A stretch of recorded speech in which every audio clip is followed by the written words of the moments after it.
Ja, prav lepo vas pozdravljam. Vesel sem, da ste pripravljeni prisluhniti nečemu, kar je pravzaprav tudi moj ustvarjalni kredo. Namreč res verjamem pesniški resnici v tem svetu. Delno mi je gospa že prej citirala, ampak bom vseeno ponovil. Prepričan sem, da je to edina resnica, ki se ne da prirejati in se z njo ne da manipulirati, zato se na njo res lahko zanesemo. Namreč mi živimo v svetu, kjer je veliko resnic, zdaj bi jih lahko našteval, kamorkoli se ozremo je neka resnica, ampak vse te resnice se da prirejati, z njimi manipulirati, jih tako drugače uporabljati in zlorabljati. Pri pesniški resnici pa govorimo o nečem, kar se je rodilo z učlovečenjem in se je začelo vzpostavljati s prvo zgodbo, ki je bila kdaj povedana. V to sem nekako res prepričan. Potem pa je potovalo skozi čas z miti, legendami, pravljicami in drugim izročilom, tako kot še danes potuje iz roda v rod, tudi z živo in še klasično literaturo in seveda tudi z drugo umetnostjo. Le zaradi tega nezadržnega potovanja pesniške resnice še danes vemo o civilizacijskih vrednotah. Le tako lahko ostaja naše bivanje na tem svetu človeško in po človeško živimo na tem svetu. Zato je tudi moje literarno ustvarjanje nekako zavezano duhu globine in seveda tudi duhu časa. Zdaj, ko razmišljam o duhu globine, razmišljam o konceptu, kot ga je postavil Carl Gustav Jung. In v nadaljevanju bom vam to skušal nekako zelo na tak preprost način pravzaprav predstaviti tistim, ki mogoče niste taki poznavalci njegovega mišljenja oziroma tudi filozofije konec koncev. Zdaj, duh časa, to seveda veste, to je filozofski in sociološki koncept, ki se nanaša na kolektivne značilnosti in vrednote določenega obdobja. Pojem zajema kulturna, duhovna, intelektualna, socialna in druga razpoloženja, ki pač v določenem časovnem obdobju prevladujejo v družbi. Vključuje tudi ideje, prepričanje, umetniška stremljenja, politične težnje in ekonomska razmerja, skratka vse to, kar sooblikuje mišljenje in delovanje posameznikov ali pač skupin v določenem času. V širšem kontekstu je seveda duh časa tisto, kar se nanaša na vprašanje identitete, družbenih norm, vrednot in s čimer navsezadnje potem duh časa sooblikuje tok zgodovine in družbo in kulturo. Zdaj, duh globine, kot ga imamo v mislih, je koncept, ki izhaja iz analitične psihologije Carla Gustava Junga in se pač nanaša na te simbolne strukture, kolektivno, nezavedno in na arhetipske vsebine, ki oblikujejo identiteto posameznika in skupnosti. V resnici predstavlja kompleksno mrežo univerzalnih simbolov, mitov, arhetipov ter osebnih in družbenih zgodb ali pač kulturnih obrazcev, ki so zakoreninjeni v človekovi psihi in prehajajo skozi generacije. Vključuje idejo, da se skozi zgodovino v različnih kulturah pojavijo skupni motivi in teme, ki odražajo temeljne človeške izkušnje. Zato duh globine deluje kot povezujoč dejavnik znotraj kolektivnega nezavednega in sooblikuje naše dojemanje sveta.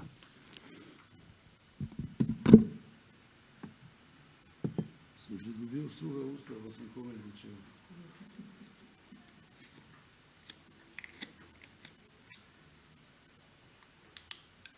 Se verjamem, da tako v splošnem ta Jungovo razmišljanje poznate, zato se nisem posebej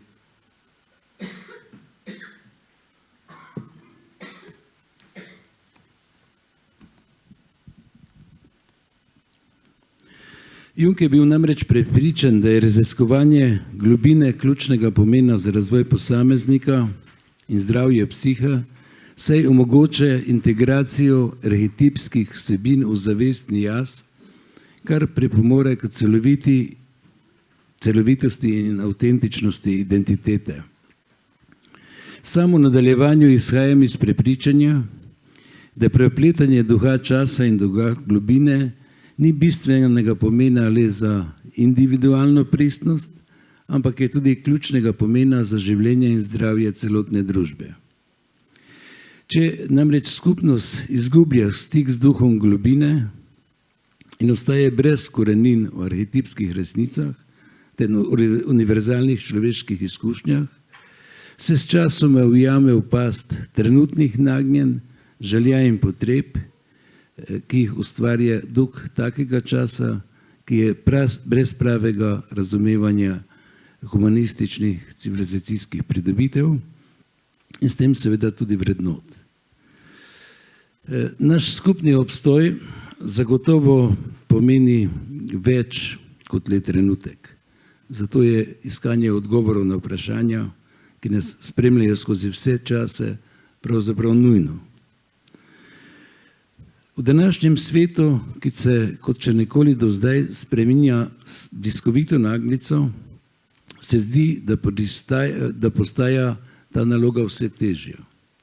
Duh našega časa je prepojen z mnogimi skrbmi, kot so grožnja svetovne vojne, podnebne spremembe, socialne neenakosti, migracije, informacijski šumi, medijske manipulacije, sporedni virtualni svetovi in zdaj bi tu seveda še lahko našteval. Ampak kar je bistveno, digitalizacija, ki sicer omogoča hiter dostop do znanja, obenem zmanjšuje sposobnost kritične obravnave zapletenih tematik. Lahko torej pač dodam strah, ki seveda ni samo moj in zagotovo ni votel, namreč da bi utegnila v prihodnosti prav ta dvojna spirala, ki sem jo prej omenil, oblikovati tisto, čemur rečemo jedrna identiteta prihajajočih generacij. Predvidevamo lahko celo, da se bo z razširitvijo socialnih medijev in virtualne resničnosti digitalna identiteta mladih vse bolj prepletala z njihovo fizično identiteto. Pri mladih, ki odraščajo v svetu prepojenem s to tehnologijo, strokovnjaki že zdaj opozarjajo na problem avtentičnosti in pa na problem s samoprepoznavanjem. V digitalnem kraljestvu posamezniki pogosto gojijo svoje spletne osebnosti in predstavljajo idealizirane različice sebe. Digitalne interakcije tudi pomembno vplivajo na to, kako se posamezniki dojemajo. Zdaj pa mešanje digitalne in fizične identitete povzroča dvojnost, kjer se posamezniki čutijo prisiljeni krmariti po dveh ločenih jazih. Zdaj bi tu seveda lahko šel še naprej, ampak pravzaprav ne mislim govoriti toliko o duševnem dogajanju, ampak je pravzaprav moj namen, oziroma bi nekako želel podkrepiti s tem trditev, da je vprašanje identitete v času, v katerem živimo, res pravo vprašanje in da to ni samo vprašanje pri posamezniku, ampak pravzaprav že tudi v skupnosti. Zdaj, verjamem, seveda, da smo vsi, ki smo pač tukaj zbrani, prepričani, da ima literatura pri povezovanju z univerzalnimi človekovimi izkušnjami še zmeraj pomembno vlogo. Pomembna je za odkrivanje in raziskovanje arhetipov, ki so na nezavedni ravni udeleženi pri oblikovanju identitete. Zato je vloga pisateljev pri ohranjanju duha globine velikokrat ključna, saj nam na specifični način pomagajo graditi mostove med preteklostjo in sedanjostjo, ter nas na nek način opogumljajo, če sem malce poetičen, da še upamo sanjati o prihodnosti. Ker kakorkoli že obrnemo, umetnosti tega, da odraža resničnost, pač ne moremo odvzeti. Sam pa sem prepričan, da resničnost še zmeraj tudi oblikuje, saj tudi v teh, če rečem, tehnicističnih in celo militantnih časih prispeva k razumevanju človeškosti. Zavzema se seveda tudi za gradnjo sočutne skupnosti, kar se mi zdi posebej pomembno. In to je pravzaprav veliko več, kot so v tem času pripravljeni priznati. In je obenem, verjetno je že razvidno, v tem času veliko večja naloga, kot je bila kdajkoli prej. V sodobni družbi, ki daje prednost materialnim vrednotam in tehnološkemu napredku, si upam trditi, da je umetnost na nek način brutalno potisnjena na rob. Ne vem, koliko se tega zavedamo. Duh časa ljudi sili, da se osredotočijo na trenutne trende in kratkoročne cilje, kar seveda otežuje poglabljanje v globlje plasti človeškega obstoja. Digitalizacija in socialni mediji so ustvarili okolje, kjer prevladujejo površinske interakcije in to vsi vemo in ponavljamo, kratka pozornost. V tej poplavi informacij, recimo tudi lažnih novic in medijskih manipulacij, je vse težje ločiti resnico od fikcije. Mislim, da to spodkopava zaupanje v literaturo in umetnost, predvsem pa seveda zaupanje v to kot v vir resnice. V družbi, ki je vse bolj razdeljena po političnih, kulturnih in socialnih linijah, je težko najti skupni jezik in ohranjati vrednote, ki so pač v tej funkciji, da lahko povežejo različne skupine ljudi. Potem je seveda tu še neko dejstvo, mimo katerega verjetno tudi ne moremo, da pač te tržne sile nekako pisatelje vse bolj soočajo s pritiskom, naj ustvarjajo dela, ki so komercialno uspešna in širšemu občinstvu všečna. To pa seveda spet vodi k poenostavljanju kompleksnih tem in prilagajanju trenutnim usmeritvam. Tako da skušal sem vas pripeljati v nek trenutek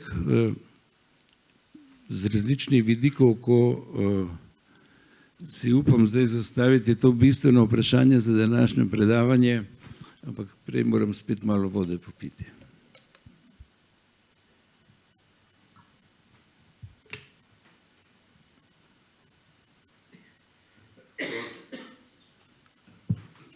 No in to vprašanje je, v kakšnem položaju so torej zdaj pisatelji in še posebej pisatelji, ki pišejo za otroke in mladino. Že na prvi pogled opazimo, da je med njimi veliko avtorjev, ki vztrajajo pri tradicionalnih pisateljskih pristopih in pogosto ustvarjajo brez ustreznega razumevanja postmoderne realnosti.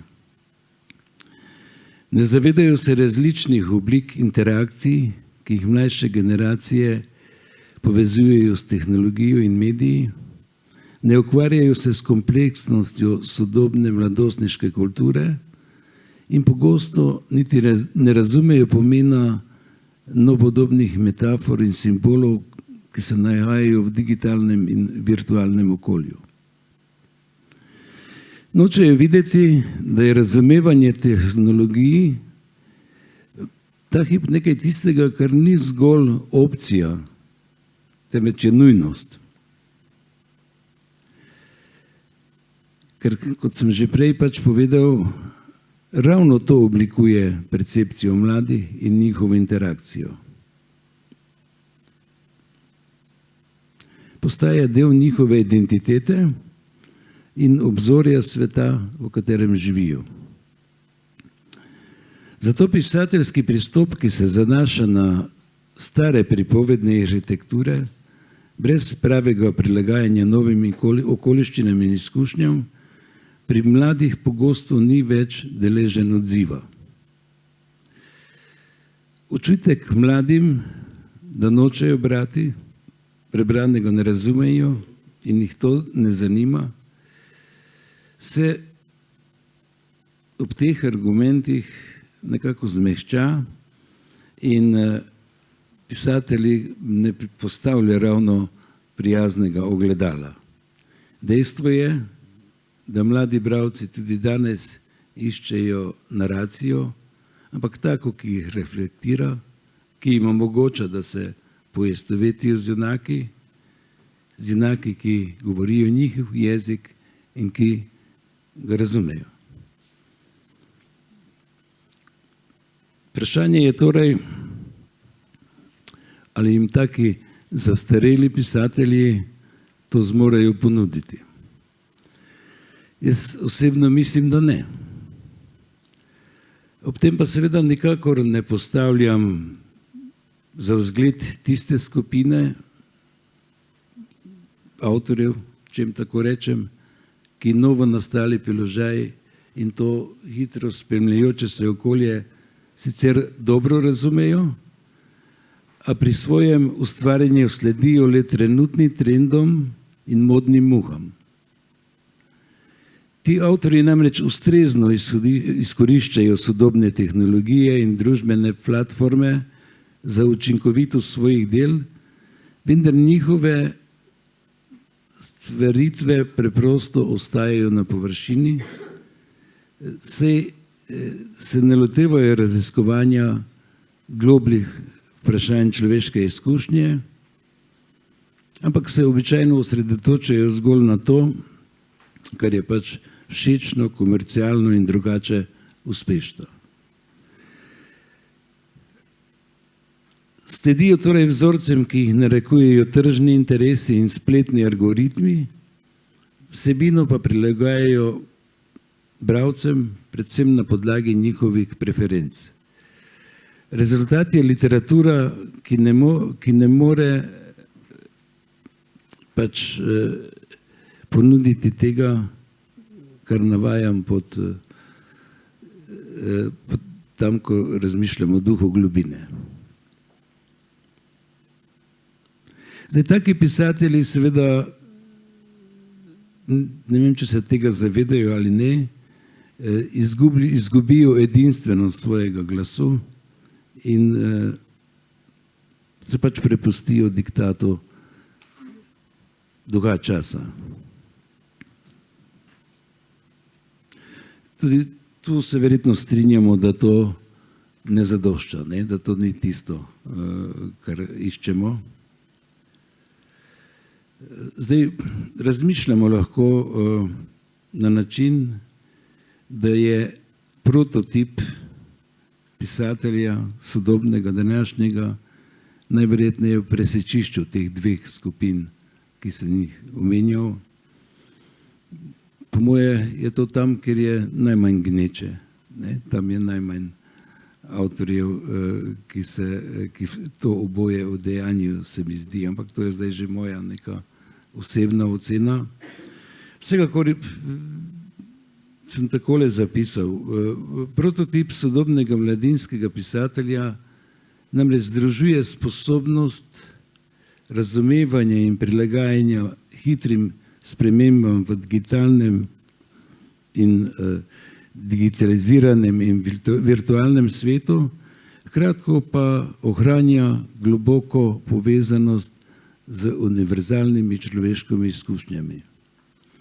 Zdaj, na prvi pogled se to zdi celo preprosto. Ampak že ves čas, pravzaprav danes razmišljam o tem, kako to v tej naši fragmentirani, poliedrični in različne načine zmanipulirani resničnosti res ni enostavna naloga. Po moje živimo v nekem paradoksu. Zlahka se pripišemo globalizaciji, jo po svoje razumemo, obenem pa nekako mislimo in nam je očitno, da socialnih, političnih, religioznih in kulturnih delitev toliko ni bilo nekoliko ravno zdaj. Mislim, da je v tem nek paradoks, ki je vsem tem povezan in resnično živimo v hudo zapletenem času. Zato mislim, da ta naloga ni preprosta, ker če razmišljamo o globalizaciji, ne vem, koliko ste pač o tem razmišljali, ampak več je delitev, več je novih delitev.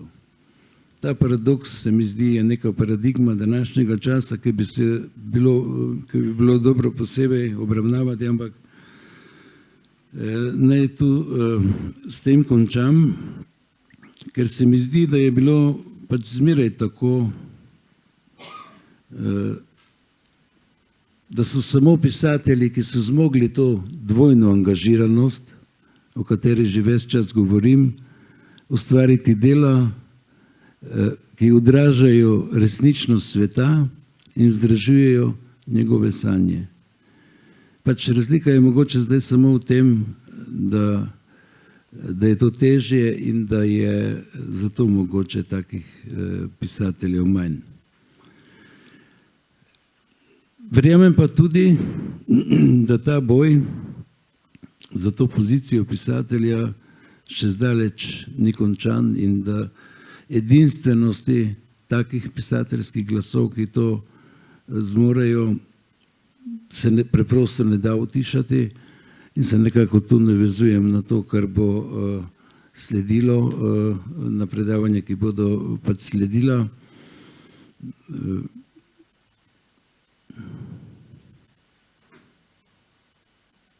Zdaj tudi v zunaj literarnem kontekstu sem prepričan, da literatura še zmeraj ostaja pomembna podlaga za kritično refleksijo, raziskovanje identitete ter za gradnjo empatične skupnosti. In to se mi zdi posebej pomembno. Pisatelji si te možnosti preprosto ne smemo dovoliti vzeti. Moje predavanje se mogoče bolj ukvarja s tem, da si sami ne smemo odvzeti, ampak tudi sicer si ne smemo pač te možnosti pustiti odvzeti, ker če že drugega ne, pač lahko prispevamo k bolj pravični, pošteni in sočutni družbi. In že samo to je dovolj.